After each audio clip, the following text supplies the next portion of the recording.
Much of our practice involves representing investors, what we call public investors, who have given their money to an investment firm and then found out that their investment advisor lied to them or engaged in other misconduct or fraud that cost them money. It's not unusual for us to represent senior citizens who've lost their entire life savings because of an investment advisor's lie. So the question is, what do we do with those cases? I think the first thing that I need to explain is what an arbitration is.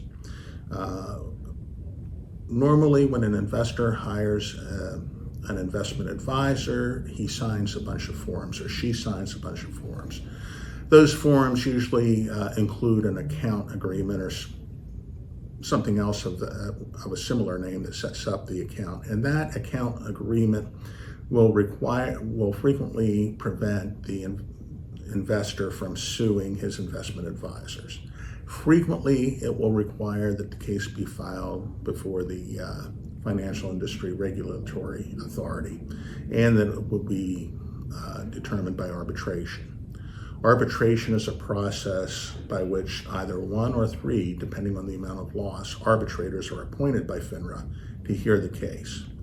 They conduct a hearing, documents are exchanged, and then they make a decision as to whether the investment advisor lied or engaged in misconduct, and they'll determine how much the investor is entitled to recover.